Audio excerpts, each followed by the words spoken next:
제가 가진 성경으로 열왕기하 10장 5절은 578페이지 10장 5절 한 절 보겠습니다. 찾았으면 아멘 합시다. 자, 우리 다 같이 시작. 그 왕궁을 책임지는 자와 그 성읍을 책임지는 자와 장로들과 왕자를 교육하는 자들이 예후에게 말을 전하여 이르되 우리는 당신의 종이라 당신이 말하는 모든 것을 우리가 행하고 어떤 사람이든지 왕으로 세우지 아니하리니 당신이 보기에 좋은 대로 행하라 한지라. 아멘. 앉아주십시오. 감사합니다. 할렐루야. 잘 오셨습니다. 피곤하신데도 이 무더운 날씨에도 이렇게 새벽에 은혜의 사무에서 나온 여러분을 축복합니다. 여러분 차에서 올 때 에어컨 켜고 오시다가 차에서 딱 내렸을 때 우리 안경 쓰시는 분들 경험하는 거 있죠. 뿌옇게 김이 서리는데 저도 차에서 내렸는데 김이 뿌옇 쓰리더라고요. 근데 신기한 게 성전에 들어와서 기도하려고 엎드렸더니 빛이 싹 없어지는 거 있죠. 여러분 마음 가운데 염려 근심의 안개는 오늘 말씀을 들을 때 빛 가운데서 다 사라질 줄 믿습니다. 우리 지난주에 1절에서 3절 말씀 4절까지 봐야 되는데 어떤 일이 있었죠? 이스라엘 상하궁에 머물고 있던 북이스라엘의 왕 요람과 또 우상 숭배에 온 나라의 우상 숭배를 뻗들였던 이세벨이 예후의 칼에 또 화살에 죽임을 당했죠. 그리고 그 일이 끝난 후에 예후는 사마리아에 있는 그 권세자들 아하방을 지지하고 아하방의 정책을 따르고 권세를 누렸던 사람들에게 편지를 보내는 장면을 우리 지난 시간에 살펴봤습니다. 예후가 우리 어떤 편지를 보냈죠? 너희가 군대가 있고 마병이 있고 튼튼한 성이 있는 건 내가 알고 있다. 그리고 너희들에게는 아하방의 70명의 아들, 말이 70명이지 그냥 70명이 아니라 아하방의 자손들이 많이 있는 걸 알고 있다. 너희들이 정당성을 내세워서 그들 왕자 중에 한 명을 왕으로 세워서 나를 대적한다 할지라도 너희들이 어떤 무기가 있고 어떤 정당성이 있다 할지라도 나는 전혀 개의치 않고 너희들을 다 물리칠 수 있다라는 편지를 보냈죠. 이것은 한 인간의 대책 없는 무대뽀 같은 그런 담대함이 아니라 하나님의 기름 부으심 받았다는 분명한 영적 정체성을 가지고 담대하게 선포할 수 있었던 것입니다. 이 편지를 받은 사마리아 성의 왕궁 책임자 또 장로들 성읍의 권력자들은 한마디로 그 편지를 받은 직후에 반응은 4절에서 나오는 것처럼 두려워 떨었습니다. 안 되는구나. 두려워 떨면서 5절에 보니까 예후에게 이렇게 말을 전합니다. 우리는 당신의 종입니다. 무슨 얘기예요? 항복이죠. 아는 거예요. 지금 예후가 얼마나 무서운 기세로 지금 이 모든 상황을 주도하고 있는지를 알았기 때문에 항복하겠다. 우리는 당신의 종이라라는 이 말 속에는 그냥 항복하겠다는 뜻뿐 아니라 또 다른 의미가 사실은 숨겨져 있습니다. 당신이 종이 되어서 우리가 당신을 왕으로 높이고 인정하고 당신의 권력이 발휘되도록 우리가 최대한 돕겠습니다. 그러므로가 있는 거예요.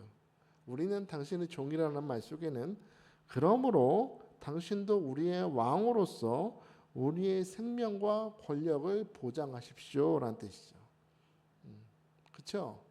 우리도 최대한 왕으로 섬길 테니까 당신도 우리를 보장해 달라는 거죠. 안정과 권력을 보장해 달라라는 말이 담겨있는 뜻이 바로 당신의 종입니다라는 겁니다.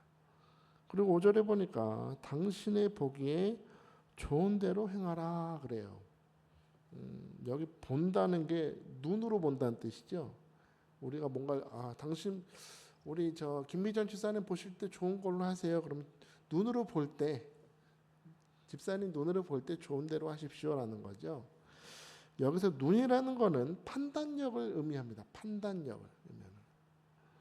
그러니까 이 그 권력자들은, 아합을 따르는 권력자들은 이제 당신을 왕으로 모실 뿐 아니라 우리의 판단이 아니라 당신의 눈에 보기에, 당신이 판단하시기에 가장 좋은 것을 하십시오. 그러니까 이제 발랑군의 수장으로서가 아니라 진짜 북이스라엘의 왕으로 지금 예후를 받아들이고 있는 것입니다. 자, 예후를 하나님의 기름 부으신 왕으로 인정하고 철저히 우리는 당신의 종입니다라고 엎드려 있는 이 권력자들을 바라보면서 저는 순종하는 것, 하나님 앞에 우리가 종이라 라는 이 말 속에서 하나님 앞에 복종하는 삶이 무엇인지를 한번 생각해 봤으면 좋겠습니다. 여러분이 학교 다닐 때 우리 문학 시간이나 국어 시간에 들어보셨던 시 중에 한용운의 시 복종이라는 시 들어보셨습니까? 서리령 목사의 쉴 만한 물가는 아니지만 읊어보겠습니다. 남들은 자유를 사랑한다 하지만 나는 복종을 좋아하여요. 자유를 모르는 것은 아니지만은 당신에게는 복종만 하고 싶어요. 복종하고 싶은데 복종하는 것은 아름다운 자유보다도 달콤합니다. 그것이 나의 행복입니다. 그러나 당신이 나더러 다른 사람을 복종하라면 그것만은 복종할 수가 없습니다. 다른 사람을 복종하려면 당신에게 복종할 수가 없는 까닭입니다. 억지로 내가 자유를 모르는 것은 아니지만 나는 복종을 하겠다 당신에게. 왜요? 사랑하는 관계이기 때문입니다. 내가 복종하는 이 상대방이 사랑하는 관계이기 때문이고 그 사람이 나를 사랑하기 때문이란 거예요. 사랑을 받고 서로 사랑을 주는 이 사랑의 관계 속에서 나오는 자연스러운 헌신이 복종이라는 겁니다. 내가 억지로 눌리는 게 아니라는 것이죠. 사랑하면서 나오는 자연스러운 모습이 바로 복종이다라는 겁니다. 저는 이 시를 볼 때마다 항상 떠오르는 성경 구절이 한 구절이 있습니다. 바로 요한복음 8장 32절이에요. 무슨 말씀이에요? 진리를 알지니 진리가 너희를 자유케 하리라. 할렐루야. 진리를 알지니 진리가 우리를 어떻게 한대요? 자유케 한대요. 요한복음에서 진리라는 단어를 보시면 여러분 어떤 학문을 떠올리시면 안 되고 진리는 예수님입니다. 예수님을 상징하는 거예요. 근데 진리 안에 거할 때, 진리를 알 때 사람한테는 분명히 나타나는 합당한 모습이 있어요. 진리라는 게 뭐예요? 참되다는 거잖아요. 우리가 참된 것에 거하면, 참 진리 대신 예수님 안에 거하면 나타나는 열매들이 있는데 뭐예요? 진실함이 나타나요. 진실. 진실이 뭐예요? 참된 열매다. 열매, 맺을 실자잖아요. 사람의 참된 진리 열매가 나타나고 우리가 진리 대신 예수님 안에 거할 때 우리는 진심으로 사람을 대할 수가 있어요. 진심으로 주님을 대할 수 있는 것입니다. 진심이 뭐예요? 진리 안에 거한 마음이라는 것이죠. 또 진정함이 나타난다는 겁니다. 진정이 뭐예요? 가식적이지 않은 마음의 중심으로부터 나오는 마음이라는 것이죠. 이런 것들이 우리가 진리 안에 거할 때 삶으로 나타난다는 겁니다. 그런데 더 중요한 건요. 진리가 너희를 어떻게 한대요? 자유케 하리라 그랬어요. 자유케 한다. 자유케 한다. 여러분 그러면 묻겠습니다. 진리의 반대말이 뭘까요? 진리의 반대말. 거짓 떠올리시겠지만 제 생각에 성도에게 있어서 진리의 반대말은 죄 같습니다. 죄. 우리가 참된 것을 거하지 않는 모든 것이 주님 보실 때 다 죄니까. 그렇죠? 진리의 반대말은 죄인데 죄라는 한자를 보시면 두 가지 한자가 붙어 있는 건데요. 그물망자에 안일 비자가 붙어 있는 겁니다. 이 말은 무슨 뜻이냐? 사람을 잘못되고 그릇된 일에 그물처럼 덮어 놓았다는 거예요. 우리가 죄를 진다는 것은 그야말로 잘못되고 주님 보실 때 합당하지 못한 일에 딱 가둬서 그물처럼 묶어 놓는다는 겁니다. 그렇기 때문에 죄의 특징은 사람으로 하여금 속박한다는 데 있습니다. 속박해요. 이해되세요?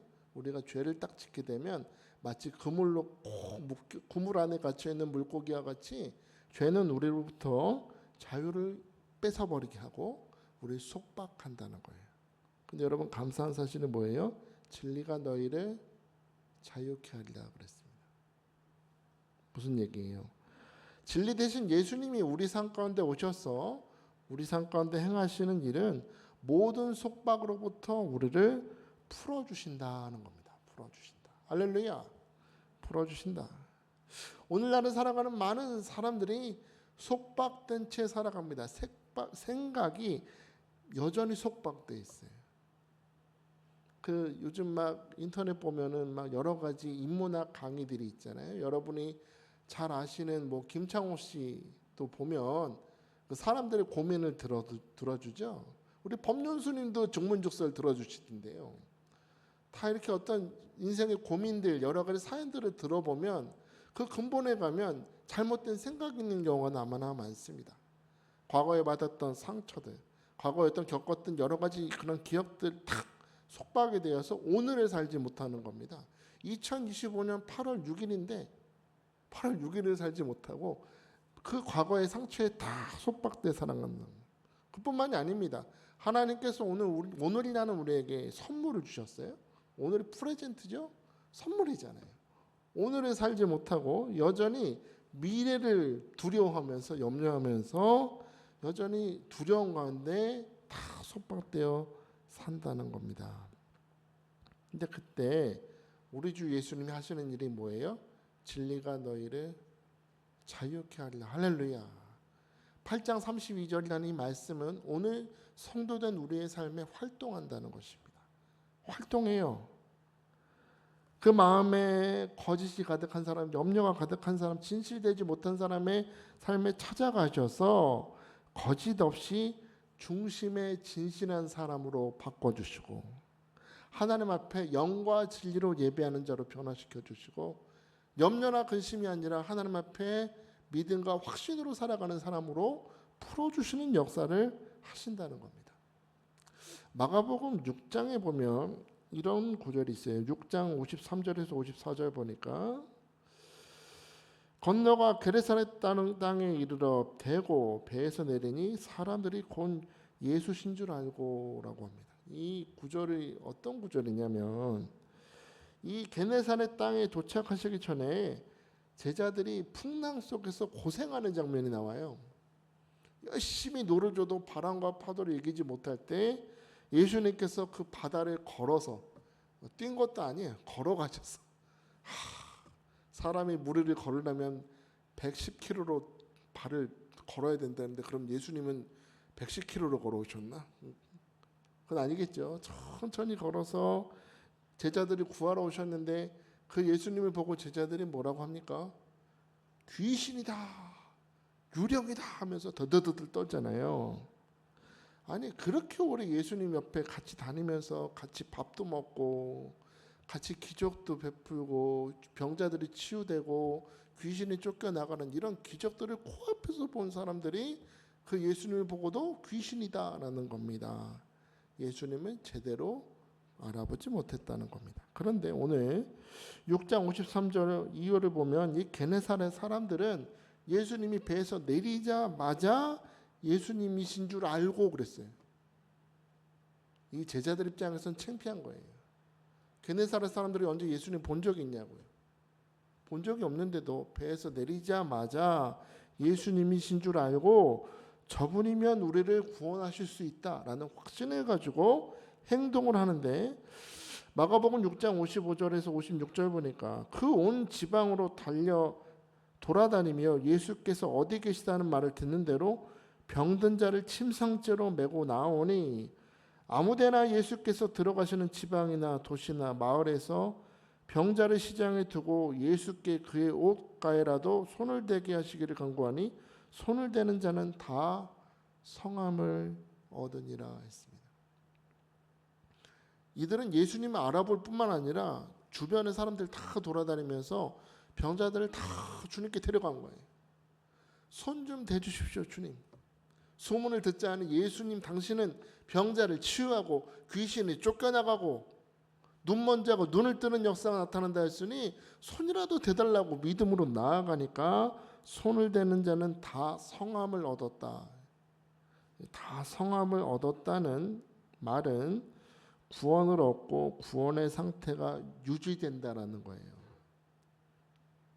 주님을 믿고 나갔더니 모든 것에서 풀어지는 역사가 실제로 나타나더라. 진리를 알지니 진리가 너희를 자유케 하리라는 말씀이 역사되고 있었던 것입니다. 이 사람들이하고 우리가 다를까요? 우리가 똑같이 질병 때문에 염려하고 귀신 들림 때문에 낙심하고 여러 가지 문제들이 있었지만 그들은 그 문제를 주목하지 아니하고 우리에게 찾아오신 예수 그리스도를 알아보고 믿음으로 나아갔더니 자유케 되고 풀어지는 역사, 모든 속박에서 자유케 되는 역사를 경험했다는 것입니다. 오늘 여러분에게 묻습니다. 여러분의 인생의 바다에도 지금 파도가 치고 바람이 불고 두려움의 날이 계속되고 있는지 모릅니다. 그때 여러분은 예수님을 제대로 알아보고 있습니까? 예수님이 어떤 분이래요? 모든 속박에서 풀어주시는 분이다. 죄의 모든 속박에서 풀어주시는 분을 알아보는 눈이 띄어져 있으십니까? 혹시나 여러분이 여전히 제자들과 같이 여전히 파도치고 바람 불며 여전히 우리 삶에 다가오는 걱정과 두려움에 사로잡혀 있다면 여러분 그것은 파도치는 게 문제가 아니라 더 심각한 것은 여러분의 눈이 병들어 있기 때문이다라는 거죠. 주님이 지금 나를 구원하시려고 내 앞에 계시는데 우리는 하나님이 우리 앞에 계심에도 여전히 바라보지 못하고 있다.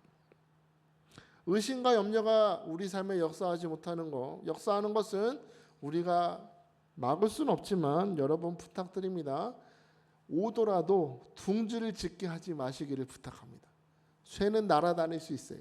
의심의 새가 날아오고 염려의 새가 날아올 수는 있지만 여러분 둥지는 짓게 하지 말아야 되잖아요. 물러갈지어다.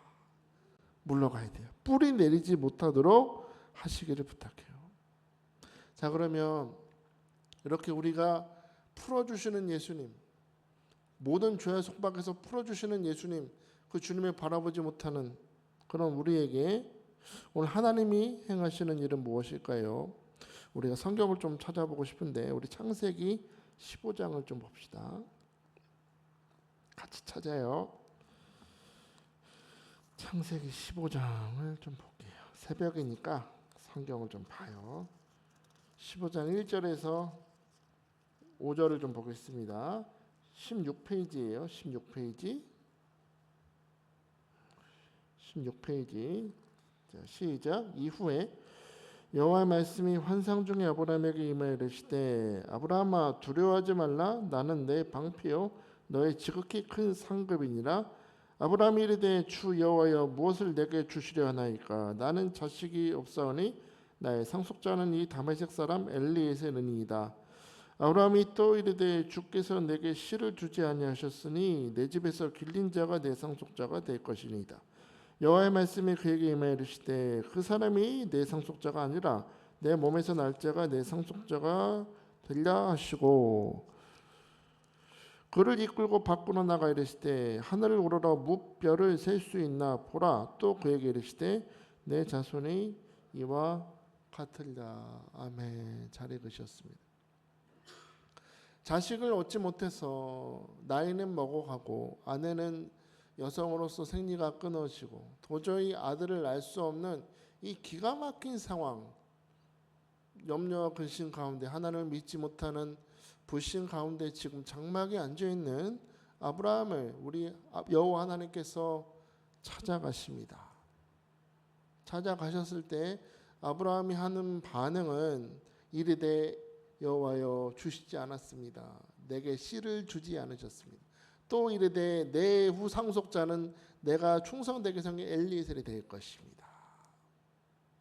계속해서 하나님 앞에 이르되 하고 있어요. 그런데 성경 원어를 보면 이르되 앞에 보소서 그래요. 좀 보세요. 안 주셨잖아요. 주신다며 75살 때 오셔서 아들 주신다면서요. 바다의 모래처럼 하늘의 별처럼 많이 주신다면서 안 주셨잖아요. 주님이 안 주시니 보세요. 나는 이제 그거 내려놓고 내 충성된 종에게 이것을 상속하겠습니다 했더니, 그런 아브라함을 위해서 보세요 보세요 하는 아브라함을 위해서 하나님이 하신 일은 데리고 나가서 보여주시는 거예요. 재밌죠?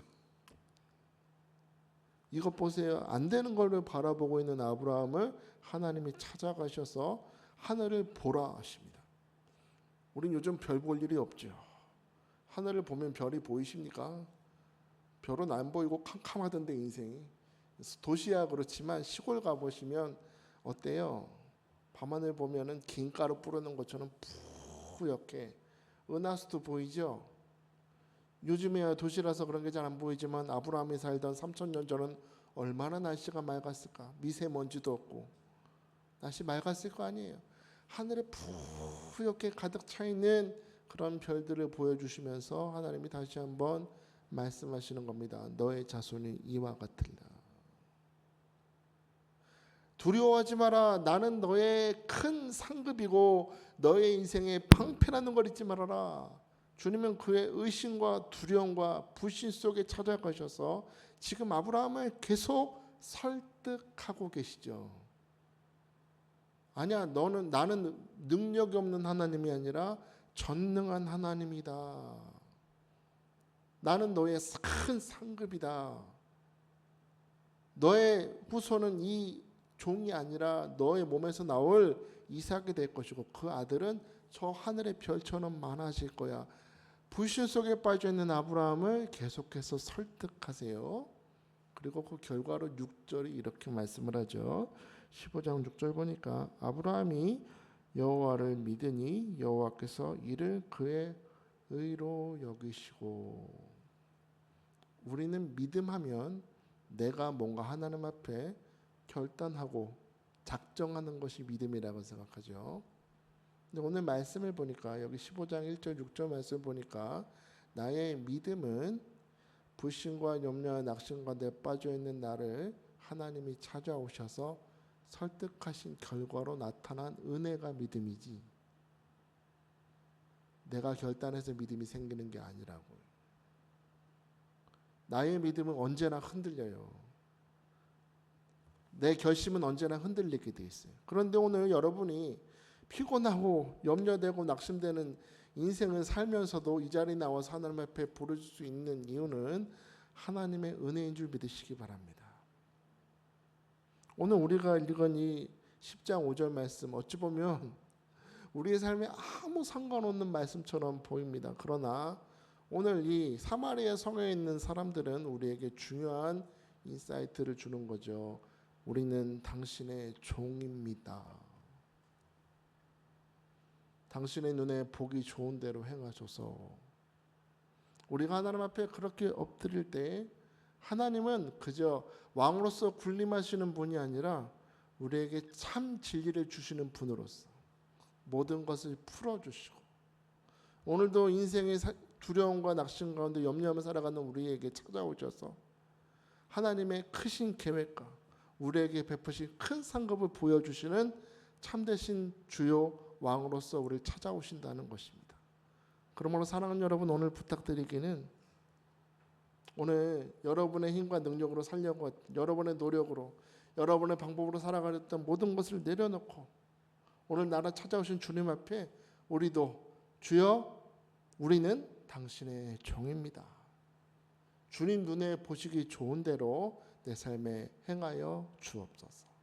오늘 이 새벽 그렇게 간구하고 엎드리고 순종할 수 있는 여러분 될 수 있길 주의 이름으로 축복합니다. 풀어지는 역사가 나타날 것입니다. 하나님의 크신 상급으로 여러분에게 갚아주실 것입니다. 여러분의 염려를 바라보는 눈을 열어서 여러분을 향한 큰 상급을 준비하시는 여호와의 일에 하나님을 만나게 하실 줄 여러분 믿으시기 바랍니다. 믿으시기 바랍니다. 자, 이 시간에 우리 함께 기도했으면 좋겠습니다. 이 시간에 기도하실 때 오늘 가만히 한번 생각해 보세요. 오늘 나는 무엇을 바라보고 있는가? 우리 주님은 오늘 내 삶에 크신 역사를 행하시려고 찾아오시는데 나는 종으로서 나아가는가 주인으로서 모습으로 나아가는가 한번 돌아보시고, 오늘 시인 한용운 시인의 고백처럼 나는 자유를 좋아하지만 복종하겠습니다 라고 한 거죠. 내가 주님의 종입니다. 주님 눈에 보기에 좋으신 대로 내 삶에 행하여 주옵소서. 내가 여전히 죄에 속박되어 있으니 이 죄와 질병과 염려 근심의 속박으로부터 풀어주시고, 하나님 염려의 장막에 갇혀있는 자가 아니라 아브라함처럼 나를 찾아오셔서 설득하시고 믿음을 붙들어 주시는 그 주님 앞에 엎드려 아멘으로 순종하여 하나님의 크신 상급을 경험하는 삶을 살아가도록 붙들어 주옵소서. 자, 오늘 말씀 생각하면서 겸손히 두 손을 드시고 간절히 주여 나는 주님의 종입니다. 주님 눈에 보기에 좋은 대로 역사해 주옵소서라고 우리 주여는 부르며 간절히 기도합니다. 주여, 주여, 주여. 할렐루야. 주님을 찬양합니다. 오늘도 우리에게 말씀을 주신 주님, 오늘 진리 안에서 우리를 자유케 하시는 주님을 찬양합니다. 뜻이 하늘에서 이루어진 것 같이 땅에서도 이루어집니다. 아버지 하나님, 하나님의 나라가 우리 성도들의 삶에 임하였습니다. 그 주님 앞에 오늘 우리가 주인된 자를 내려놓고 주여 우리는 당신의 종입니다. 당신의 눈에 보기에 좋은 대로 행하소서라고 엎드렸던 이 사마리아 성의 사람들처럼 우리 왕 되신 주님 앞에 나의 모든 삶을 내려놓고 염려 근심을 내려놓고 불신을 내려놓고 주님 앞에 엎드리는 우리 모두가 되게 하여 주옵소서. 제자들은 예수님이 구원하러 오시는데도 유령이라고 바라봤지만 게네사렛 땅의 사람들은 예수이신 줄 알고 모든 병자들이 주님께 나아갔을 때 모든 속박에서 풀어주는 역사가 나타났다고 했습니다. 아버지 하나님, 오늘 염려 근심의 장막에서 나와 우리에게 찾아오시는 주님을 만나게 하시고 주님이 보라 하시는 것을 보게 하시고 우리 모든 염려 근심에서 풀어주시는 주님을 믿는 자가 되게 하여 주옵소서. 내 결심이 아닙니다. 나의 아버지의 의지가 아니라 나를 오늘도 은혜로 붙들어 주시는 주님께 설득당하고 또 받아들이고 또 받아들여서 하나님 염려 근심의 땅이 아니라 하늘을 바라보면서 하늘의 많은 별을 바라보며 믿음을 가졌던 아브라함과 같이 아버지 하나님 왕 되신 주님 앞에 엎드려 순종하면서 하나님의 크신 상급을 다 받아 누리는 우리 성도들로 살아갈 수 있도록 주여 축복하시고 기름 부어 주시옵소서.